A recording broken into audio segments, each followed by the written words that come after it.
Vamos começar então nosso 16º encontro, né, onde vamos falar sobre alguns assuntos meio polêmicos, né, mas que a Bíblia trata mesmo assim. Então vamos começar aqui com o parágrafo do encontro anterior, onde termina, que fala o seguinte, né: "Mas em Jesus não há ascetismo ou gnosticismo, nenhuma desvalorização do corpo, nenhuma separação da natureza. Ao contrário, ele foi acusado pelos fariseus de ser um bebedor de vinho e comilão. Os pecados que Jesus atacou não foram pecados da carne. E é interessante, né, como a igreja ataca os pecados da carne. A igreja em geral, né, seja católica, seja evangélica, né, e aí vai. Atacam muito os pecados da carne, né? As pessoas não devem usar seus corpos pecaminosamente, com certeza. Mas os pecados mais perigosos são os do espírito: hipocrisia e engano, autodireção, aliança com Satanás. Esses são os pecados verdadeiramente mortais. Eles são muito mais perigosos para a alma do que os excessos do corpo. Não há uma única frase dos lábios de Jesus condenando o lado instintivo. Ao contrário, sua linguagem está repleta de imagens da natureza. Ele amava as coisas da terra e usava imagens terrenas para expressar a essência divina.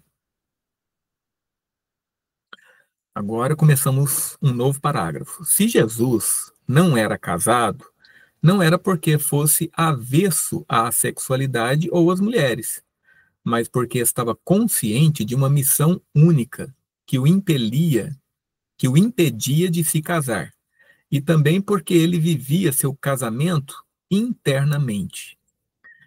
Seu casamento era o casamento de dentro, a união do masculino e do feminino dentro dele, como veremos com mais detalhes posteriormente. Em vez de ser contrário ao lado feminino da vida, ele estava em contato próximo com as mulheres ao longo de seu ministério. Isso é especialmente surpreendente, pois na época era proibido para um homem ter contato social com mulheres, né? E é interessante esse lado aqui, né? Ele fala que Jesus tinha um contato feminino, né? Que ele era casado internamente. Ele era casado internamente, primeiramente com a missão dele e segundo, com a clareza, né? Com a consciência, com o compromisso, com a alteridade dentro dele, o outro dentro dele mesmo, né? Jesus, por exemplo, trazia muitas coisas relacionadas ao sentimento, ao sentir e à empatia, você se colocar no lugar do outro, né? E isso é uma coisa que é mais, como que eu vou dizer assim, que tem muito mais afinidade com o feminino, né? Como a gente viu anteriormente aí, né? As mulheres, é claro que feminino e mulher não é a mesma coisa, mas geralmente a mulher, ela expressa muito o feminino, né? Mas não é uma identidade uma coisa com a outra. Mas a mulher, com certeza, ela é muito mais apegada ou usa muito mais a função do sentimento do que o homem, né? O homem é mais o logos, né? É mais o separar, é mais o analisar, etc, né? Mas Jesus não, ele separa, ele tem o logos e tem o eros, né? Ele separa, mas ele também junta. Ele é completo, né? E aí vamos prosseguir. No entanto, Jesus contava mulheres entre seus amigos mais próximos. Elas o respondiam com profundo amor e gratidão. Elas permaneceram ao seu lado na cruz. Foram as primeiras no túmulo vazio. E no Evangelho de João foram as primeiras a proclamar o Senhor ressuscitado. Assim que entramos no inconsciente, sabemos que Jesus estava certo em não negar nosso lado natural. Somos uma totalidade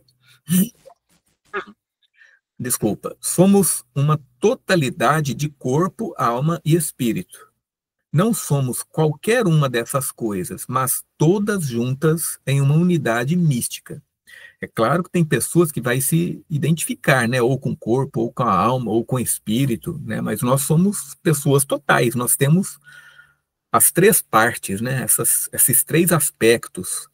E se a pessoa se identifica com um deles, ela se mutila, né, podemos dizer que ela é uma pessoa manca, né, ou falta um membro, é como se faltasse um membro, né, da pessoa. Se um lado for negado, isso coloca em perigo a expressão plena do outro. Portanto, se as pessoas negam que têm sentimentos agressivos, também negarão seus sentimentos sexuais. E se os sentimentos sexuais não puderem ser reconhecidos conscientemente, torna-se impossível realizar Eros. Mas se Eros for sufocado, a espiritualidade também será sufocada e se tornará rígida, dura, julgadora e pouco criativa. A totalidade humana é orgânica.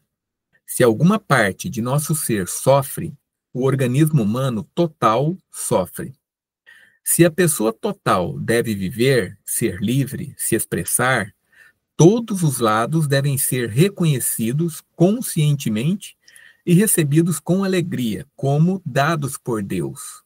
Quer dizer, como dons de Deus, né? Mas a gente procura negar um lado e favorecer o outro. O ser humano sempre vai para um dos extremos, um dos opostos, né? Ou ele vai para um lado, ou ele vai para a esquerda, ou vai para a direita, né?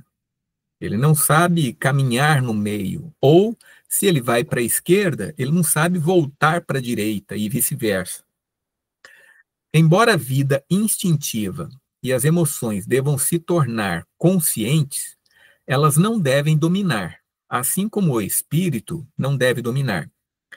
Se todos os impulsos em direção ao prazer e todos os sentimentos sensuais ou eróticos forem gratificados sem consideração por outros valores, isso é feito às custas de nossa natureza espiritual.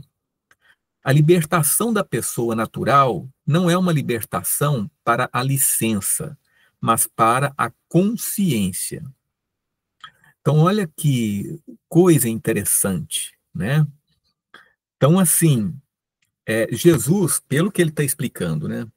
Então, Jesus, por exemplo, ele não condenava os pecados da carne, ele condenava os espíritos, porque o espírito, né, da pessoa, sim, ele pode ir mais para um lado do que para o outro, e menosprezar outras partes de si mesmo. Então, assim, por exemplo, a pessoa que vai para o lado instintivo, ela despreza outros valores dela mesma. A pessoa completa, que está no reino dos céus, no reino de Deus, né? Ela é completa, ela não valoriza uma coisa sobre a outra, ela valoriza todos os aspectos de si mesma, né? Como Deus faz, quando a Bíblia diz, né, que Deus faz com justos e injustos, fazendo chover sobre ambos, né? Então, assim, seríamos nós, né? Seria o ideal. Agir apenas pelo princípio do prazer é negar tanto o eros, que busca relacionamento, quanto o espírito, que busca significado e completude. A ética do reino exige que todos os lados da natureza humana se tornem conscientes, mas nenhum lado deve predominar às custas do outro. Nossa era moderna tende a esquecer isso. Ela supôs que poderia liberar o instinto dando-lhe licença, mas isso foi feito às custas da relação com os outros e com o espírito, né? Então, a nossa era moderna, ela valoriza muito, né, o lado instintivo, né? Começou lá com Freud, né? Até ali era bastante negado, né, esse lado instintivo da natureza humana. Mas a partir dali, analisando, né, a repressão que as pessoas faziam do lado instintivo, isso aí foi liberado enormemente. Então, para a gente ver como a humanidade é, né, ou reprime ou libera, né? Fica aquela licenciosidade e tal, e despreza outros aspectos, né? Então o ser humano não é equilibrado. Agora vamos para um caso, né? Que ele vai relatar aqui. Um caso típico de minha experiência pastoral ilustra o ponto. Um jovem e uma mulher decidem morar juntos sem o benefício do casamento, justificando isso com base na libertação dos sentimentos sexuais da restrição convencional. Nesse meio tempo, o jovem sabe que não ama a garota e corresponde-se com outra garota com quem espera se casar. A jovem, com quem ele está dormindo, enquanto isso, tenta ao máximo engravidar. Nenhum ama o outro, seja romanticamente ou como ser humano. O jovem usa a mulher como um objeto, um corpo através do qual se gratificar. Encontra prazer usando-a e satisfaz suas dúvidas sobre sua masculinidade. A jovem também o usa. Ela espera engravidar para forçar um casamento que é contra a vontade dele e está disposta a se prostituir para ele em vez de enfrentar a ansiedade de ficar sem um homem. O arranjo não é amor livre, mas sexo livre, pois não há amor nele. Isso destrói Eros, pois há apenas manipulação no relacionamento, não Eros. É um relacionamento desumanizante para ambos, porque cada um usa o outro para fins egocêntricos. E o espírito é negado absolutamente, pois nenhum dos parceiros examina seu comportamento à luz de qualquer sistema de valores que não seja objetivos egocêntricos. O pecado em tudo isso não é o sexo em si, mas a inconsciência de duas pessoas que as deixa vítimas de seu egocentrismo. Olha que interessante essa análise, né? Enquanto a igreja, em geral, parte para o raso, é pecado, sexo antes do casamento e não sei o quê. A gente vê o pecado do espírito, né, nesse relacionamento que o Sanford traz dessas duas pessoas. Então, olha só o pecado do espírito aí, né? Um está traindo o outro, né? Embora para eles, né, eles não estejam se traindo um ao outro, estão se traindo um ao outro no sentido de que ambos são seres humanos. Um não vê o outro como ser humano, né? Não vê o ponto de vista dele, não vê os problemas da vida dele e tudo mais. Esse é o pecado do espírito. Mas o pessoal vê apenas a carne nisso, né? Para encontrar uma saída desse dilema, o caminho do reino é desatar as oposições internas e assim encontrar Deus. Ao ser perfeitamente consciente de tudo que está dentro de nós, aceitando e sentindo o fogo de todas as nossas emoções, mas contendo esse fogo no crisol de nossa personalidade total, pode ocorrer um processo de unificação e transformação no qual somos elevados a um nível mais elevado de ser. Então aqui ele fala, tem um substantivo aqui, né, crisol.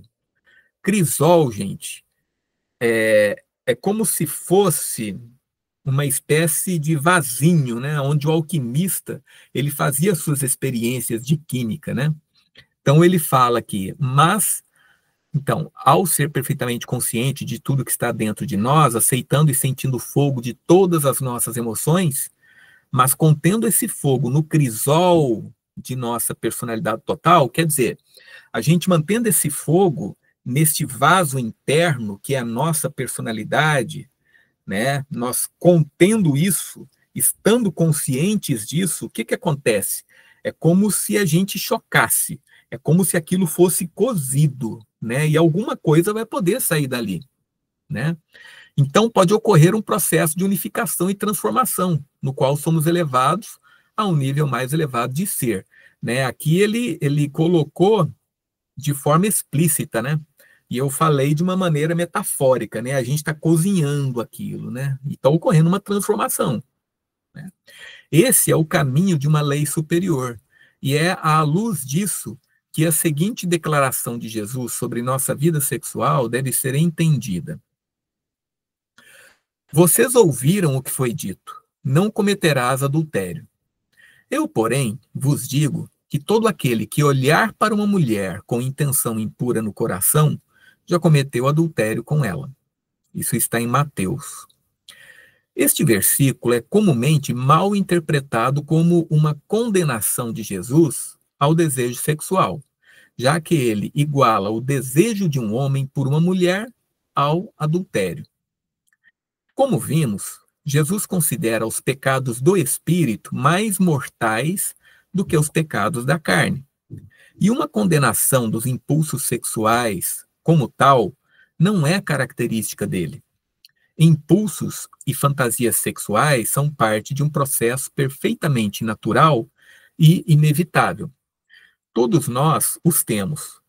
E embora sejamos responsáveis por como vivemos nossa sexualidade, não somos responsáveis pelas fantasias como tal, né? A observação de Jesus não trata da sexualidade, mas da lei.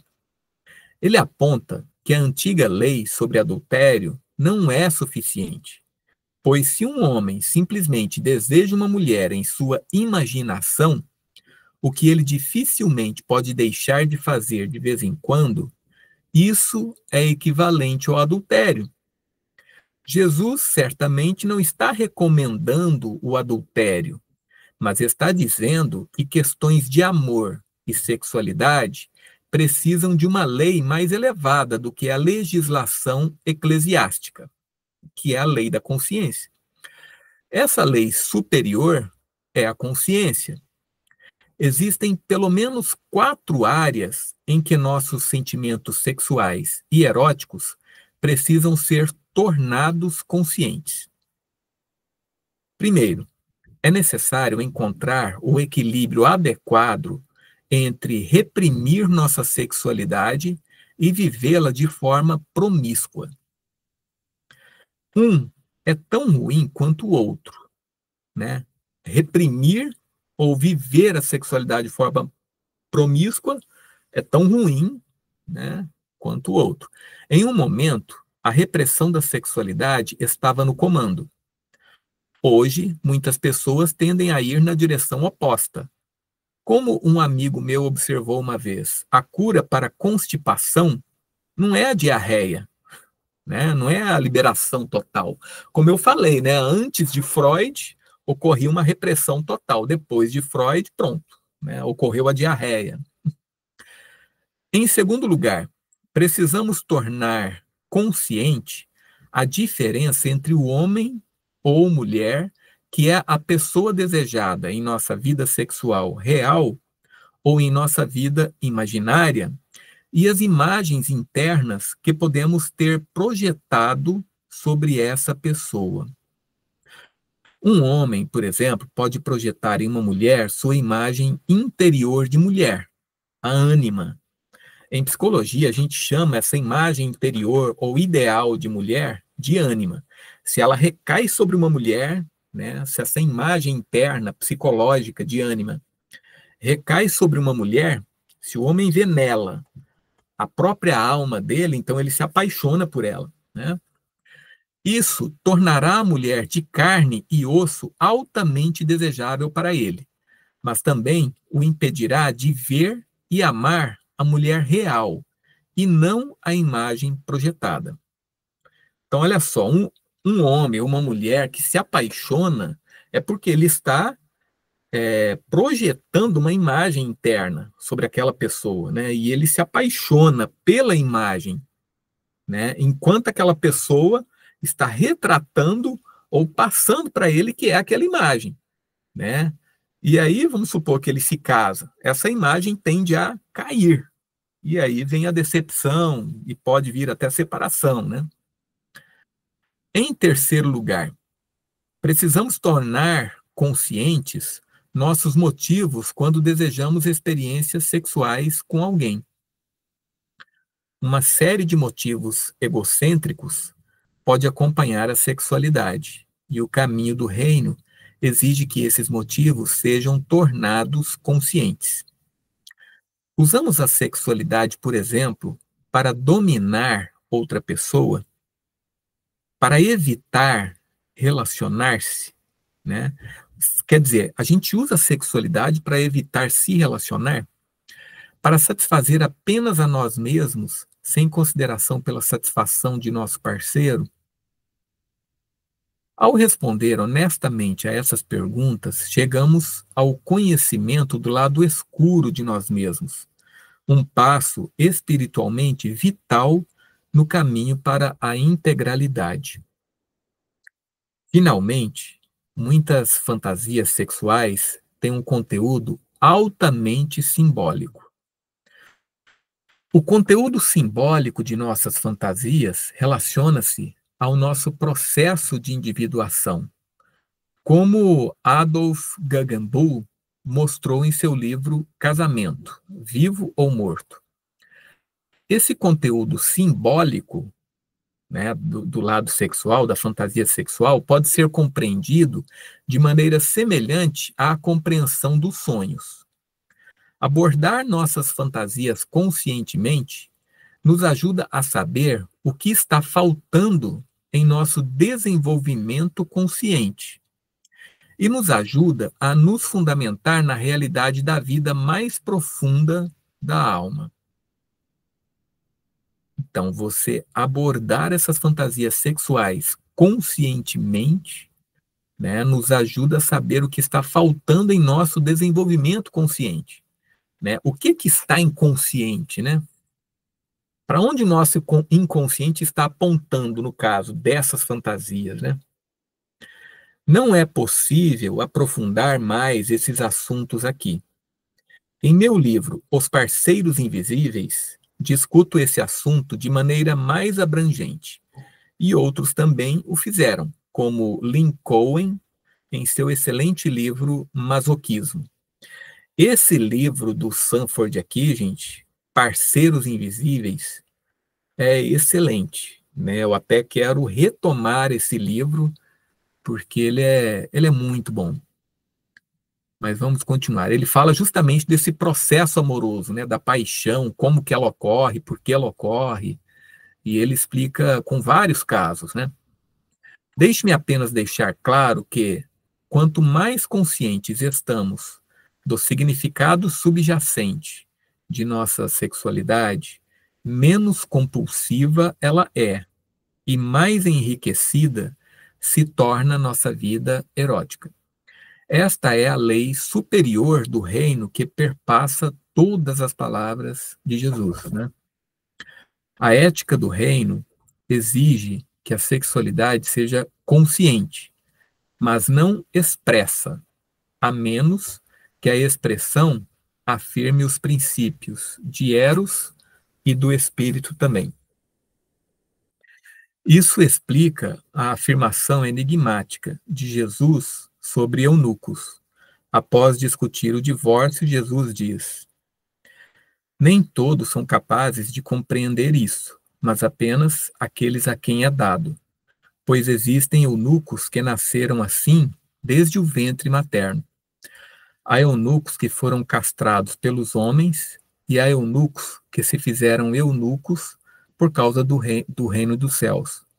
Quem puder compreender, compreenda. Né? Isso está em Mateus.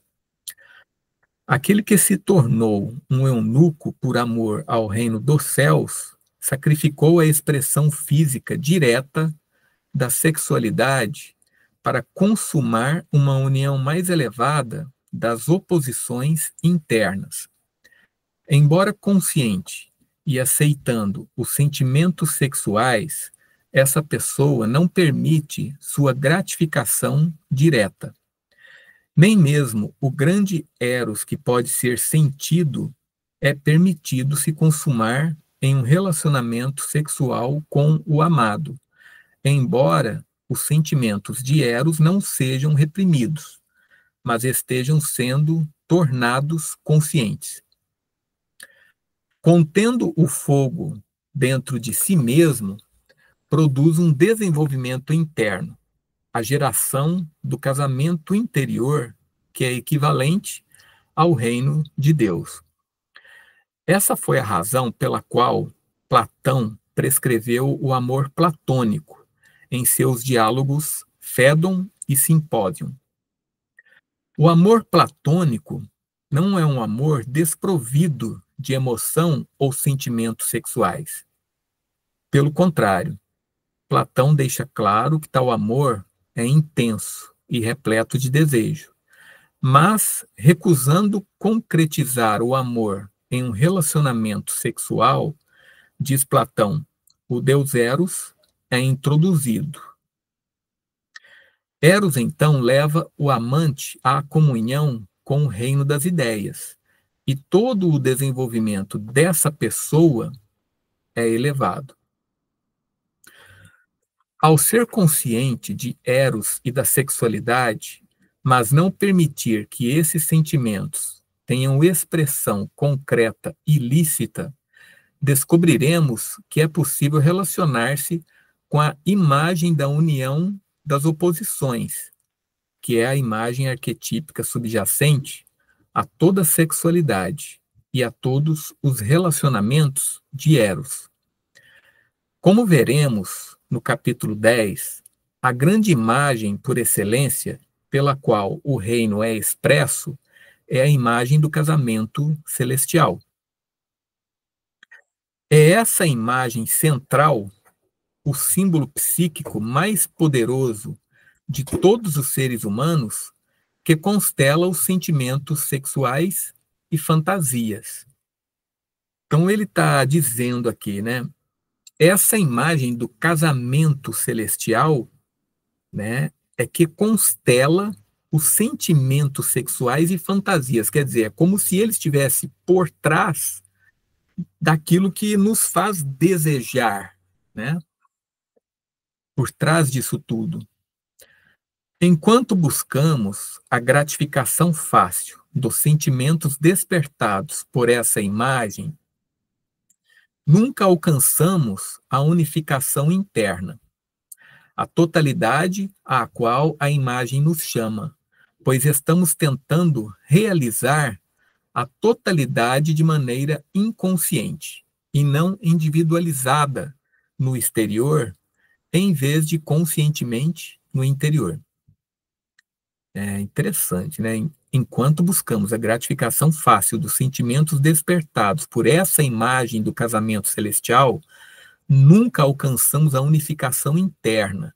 Quer dizer, enquanto nós projetamos para fora, a gente não alcança esse casamento interno, que é a totalidade à qual essa imagem nos chama, pois estamos tentando realizar a totalidade de maneira inconsciente, projetando, e não individualizada no exterior, em vez de conscientemente no interior. A ética do reino é uma ética da consciência. Para alcançar o reino, nada que nos pertence deve ser negado.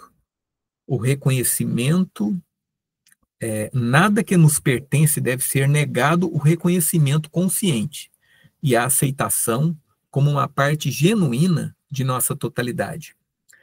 A sexualidade e Eros, por muito tempo excluídos da consciência, por uma igreja que tendia ao gnosticismo, né, que separa corpo e alma, né, também devem receber o reconhecimento consciente. Dessa forma, a conexão com a alma é mantida, pois enquanto buscamos a consciência, mantemos nossa alma. No entanto, se renunciarmos à consciência e rejeitarmos o que nos pertence, banindo-o para a escuridão, perdemos nossa alma.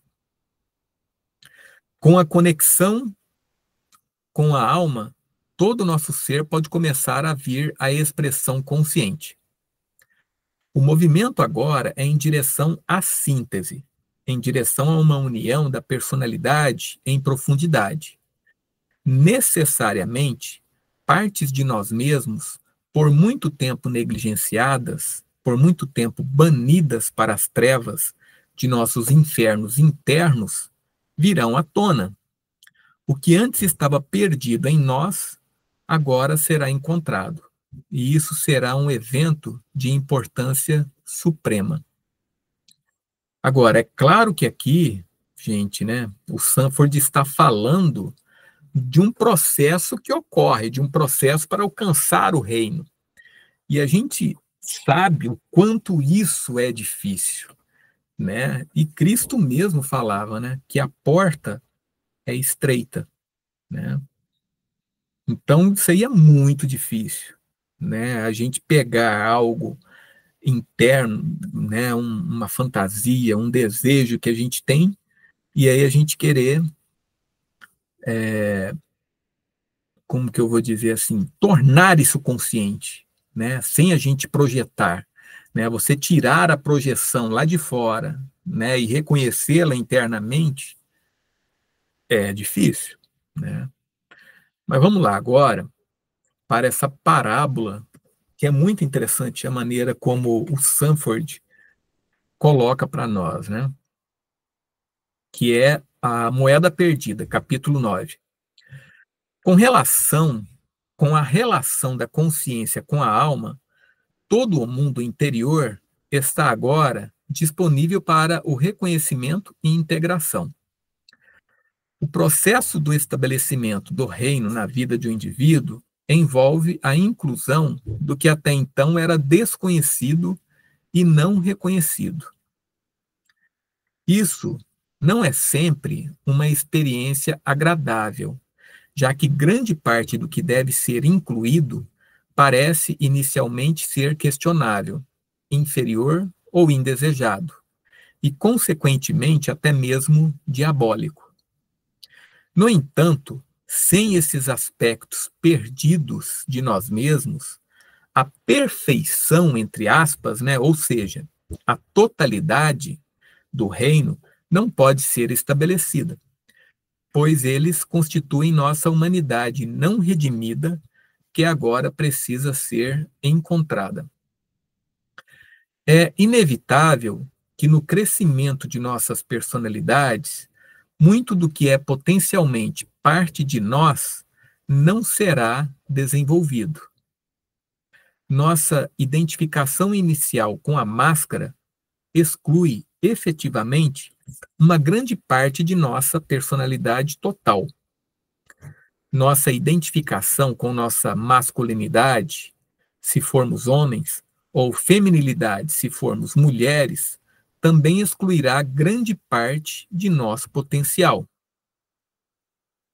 Sabemos também que o ego, para conseguir funcionar efetivamente no mundo e lidar com a vida, cultivará aquelas funções psicológicas que pode usar ao máximo em detrimento de outras. Aqui ele está se referindo às funções sentimento, sensação, pensamento e intuição, né? Então a gente sempre também favorece uma função em cima de outras. Para a gente favorecer uma função, a gente terá que reprimir a oposta a ela, né? Então isso a gente também faz. Então, olha outra dificuldade, né? E é com base em que a gente favorece mais uma função que a outra que a gente pode falar de tipos psicológicos, né? Porque a gente favorece muito mais um lado. Inicialmente, tal unilateralidade é necessária para que o ego entre na vida. Mas mais tarde, o que era uma adaptação útil bloqueia o caminho, pois um desenvolvimento unilateral deixa grande parte da personalidade total subdesenvolvida e no caos do inconsciente. Toda essa energia não desenvolvida é a vida não vivida, que para o reino seja realizado, precisa se manifestar na vida de uma maneira legítima. A parte não desenvolvida de nossa personalidade pode aparecer em nossos sonhos. Pode ser vista sob a forma do mendigo que vem à nossa porta, ou talvez um homem ou mulher que vemos como inferior, ou uma pessoa aleijada ou deficiente, ou uma criança que ainda não se desenvolveu. A necessidade de recuperar essa parte de nós mesmos pode ser espelhada em um sonho de uma grande descida, ou em uma figura de sonho que clama por ajuda, ou uma cena que se assemelha ao mundo do inferno, pois o inferno é a morada de tudo dentro de nós que está separado da consciência e negado o acesso à vida. A vida não vivida pode, às vezes, tomar a iniciativa e fazer uma grande tentativa de liberdade, caso em que há uma turbulência da personalidade, uma violenta agitação interna, enquanto as porções não utilizadas de nós mesmos promovem uma revolta.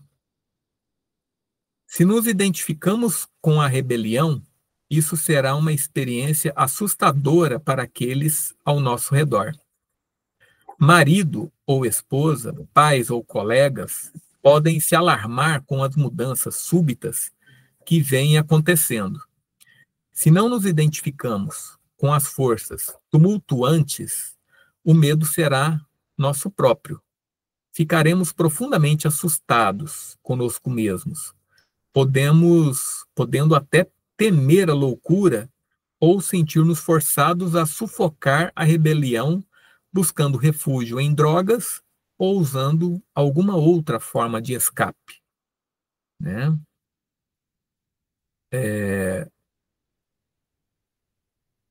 Então vamos lá. Ele fala aqui, né? Se nos identificamos com a rebelião, isso será uma experiência assustadora para aqueles ao nosso redor. Por que ele fala assim, nos identificamos com a rebelião? É quando a gente passa essa guerra interna para fora. A gente não vê a guerra interna, né? Essa rebelião interna, algo em nosso interior, assim, né? Mas a gente projeta isso externamente. Então, as pessoas poderão ficar assustadas com isso, né? E aí, marido, esposa, pais, colegas e tudo mais, amigos, né? Poderão ficar espantados com isso, né? A rebelião das partes perdidas da psique também pode ocorrer socialmente. Nesse caso, há um período de grande agitação social. À medida que as pessoas são agitadas coletivamente por forças de dentro das quais têm apenas uma vaga consciência. Tal convulsão social está inquestionavelmente ocorrendo hoje, conforme o Dionísio, há muito reprimido, procura se libertar. Dionísio, né, é o deus do vinho, né? Deus do vinho, do terremoto, da sexualidade, né? Então, ele diz aqui, né? Terremotos, guerras, revoltas, inundações, todas são imagens típicas de sonhos que têm a ver com o clamor de dentro pela inclusão do que até então foi rejeitado e negado. Então, tudo isso nós podemos ver em nossos sonhos, né? Como se fossem coisas, como se fossem não, que são coisas, né, internas ocorrendo. Há muitas afirmações de Jesus que falam da necessidade de recuperar o que foi negado, para que o reino possa ser completo. Jesus diz: o Filho do Homem veio buscar e salvar o que estava perdido. Lucas, né? Em seu zelo missionário, o cristianismo geralmente interpretou isso como significando que Cristo veio salvar aquelas pessoas lá fora que estão perdidas. Em tempos antigos, isso poderia se referir aos gentios. Nos tempos modernos, tem sido entendido como qualquer pessoa, desde o morador de favela até o habitante mais remoto da Amazônia, que se supõe estar perdida por ainda não ter sido cristianizada, né? Sem dúvida, há um significado externo nestas palavras de Jesus. E ele veio para salvar todos, onde quer que estejam, que estão perdidos para Deus. Mas a referência também é interna. Ele veio como o Filho do Homem, como o arquétipo da completude humana, né? Como aquela imagem do ser completo. para buscar e salvar todas aquelas partes da personalidade humana onde quer que elas existam, que estão perdidas para a consciência. O ato de redenção não é apenas externo e social, também é interno e psicológico, né? Então, e aqui ele faz referência a um outro dito de Jesus: quando ofereceres um almoço ou um jantar, não convides teus amigos, teus irmãos, teus parentes ou teus vizinhos ricos, para que não suceda que eles também te convidem e assim retribuam. Pelo contrário, quando deres uma festa, convida os pobres, os aleijados, os coxos, os cegos, e serás feliz por eles não terem como retribuir-te. Ser-te-á retribuído na ressurreição dos justos. Isso está em Lucas. Aqui está mais uma das muitas palavras de Jesus que se referem tanto à atitude social quanto à psicológica que o cristão deve cultivar. Socialmente, os cristãos devem incluir em seu círculo de preocupação as pessoas desafortunadas ao seu redor. Psicologicamente, eles devem fazer o mesmo, incluindo aquelas partes de si mesmos que até então foram negadas desenvolvimento. E outra coisa, eu acho difícil, né, uma pessoa que não acolhe, né, as suas pessoas desafortunadas internas, ela ter essa atitude externamente, socialmente, né? É muito mais fácil, eu acho que ocorrerá a probabilidade de aquela pessoa que aceita a si mesma, né, todas as partes, mesmo as ruins, as feias, as piores partes de si, a probabilidade é de que ela aceite as pessoas correspondentes do lado de fora, né? Então, psicologicamente, eles devem fazer o mesmo, incluindo aquelas partes de si mesmos que até então foram negadas desenvolvimento. A princípio, isso parece fútil, como se tivéssemos que aceitar em nós o que é inaceitável, inútil ou realmente prejudicial para nossos propósitos conscientes. Onde está nossa recompensa nisso? Mas quando o reino vier, quando os justos ressuscitarem, entre aspas, né, seremos amplamente recompensados, pois teremos pavimentado o caminho para a totalidade. Há também muitas parábolas que falam da necessidade de incluir o elemento inferior. Uma delas é a parábola de Lázaro e do homem rico, que está em Lucas. Havia um homem rico que tinha tudo do seu jeito na vida, e um mendigo chamado Lázaro, que não tinha nada, e ansiava apenas pelas sobras que caíam da mesa do homem rico. Quando ambos morreram, o homem rico foi para o Hades, onde estava atormentado, mas Lázaro foi para o seio de Abraão. O homem rico apelou a Abraão para enviar Lázaro a ele para refrescar sua língua com água e aliviar sua agonia nas chamas. Abraão respondeu que não apenas era adequado que o homem rico tivesse essa experiência, o oposto da situação que ele tinha na terra, mas também havia agora um grande abismo fixo entre os dois, de modo que Lázaro não podia atravessar mesmo que desejasse. O homem rico apelou a Abraão para enviar Lázaro aos seus 5 irmãos para instá-los a se arrepender, antes que seja tarde demais. Abraão disse: eles têm Moisés e os profetas. O homem rico insistiu que isso não era suficiente, mas se alguém viesse a eles dos mortos, eles se arrependeriam. A resposta de Abraão foi: se não escutam a Moisés nem aos profetas, eles não se deixarão persuadir, mesmo que ressuscite alguém dos mortos.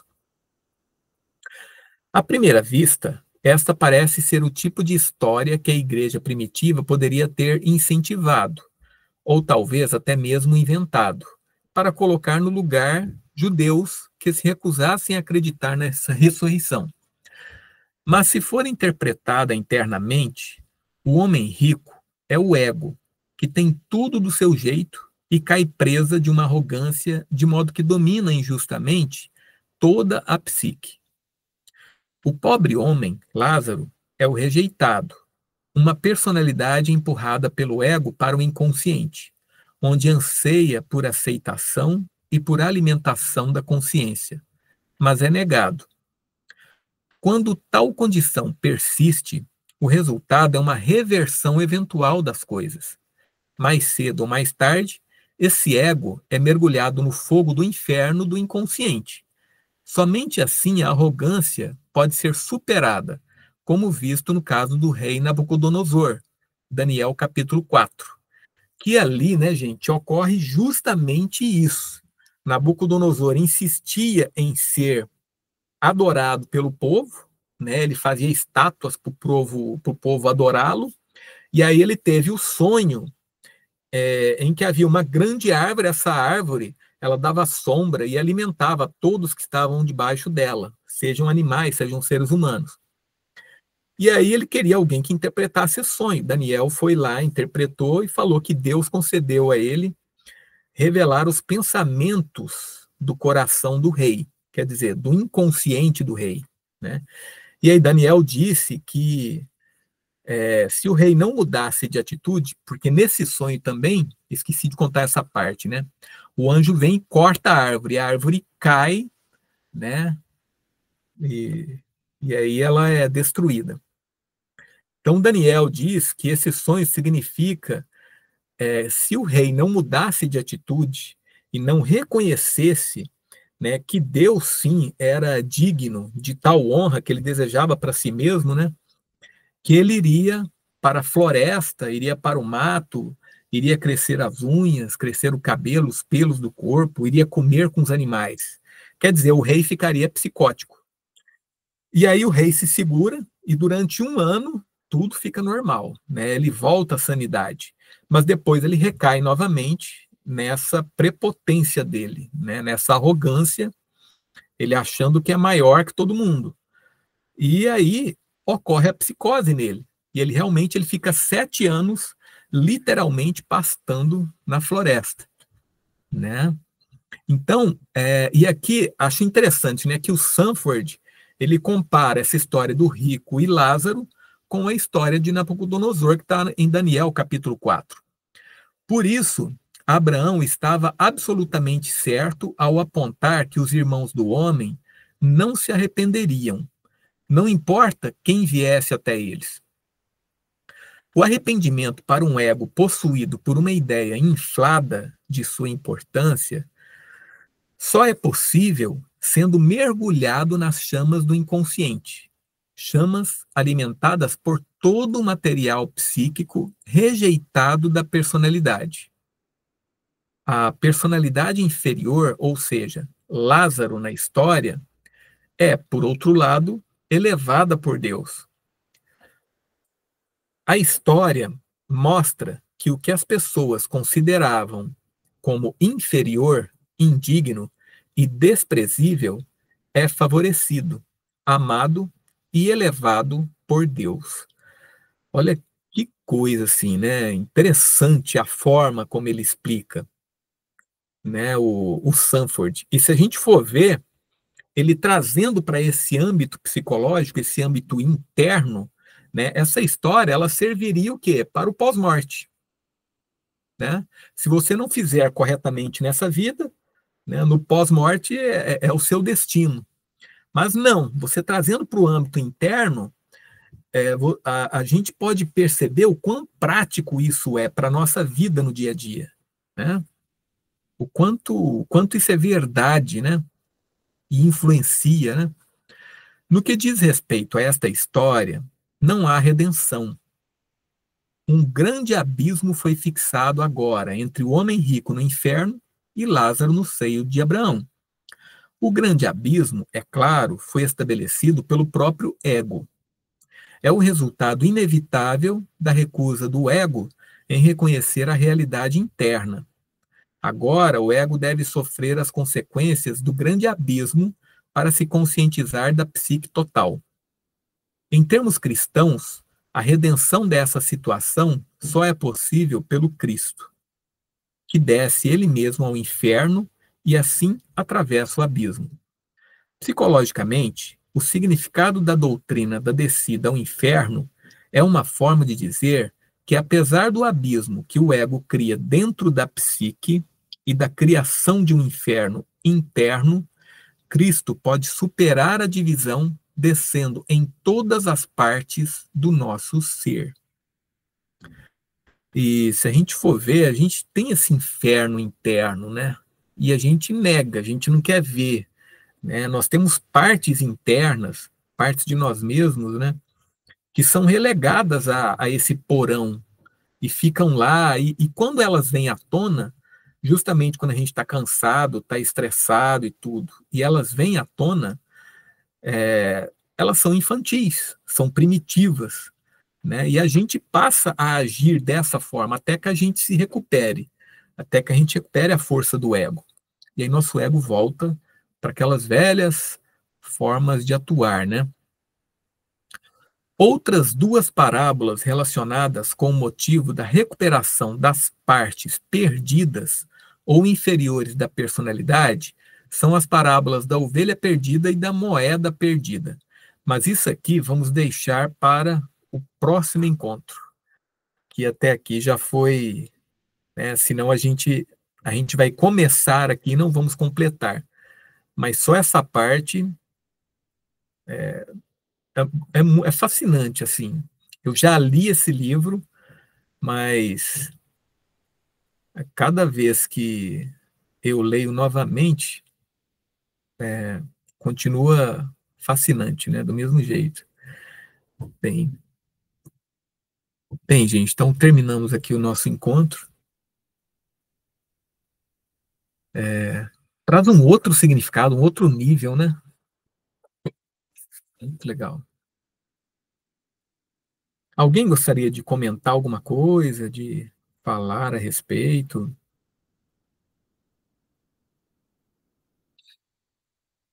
Então vamos lá. A gente se encontra lá no grupo, qualquer coisa a gente comenta por lá. Ok. Obrigada, Charles. Obrigado, gente. Obrigado a você. Tenha uma boa semana. Vocês também. Tchau, tchau. Obrigada, gente. Tchau.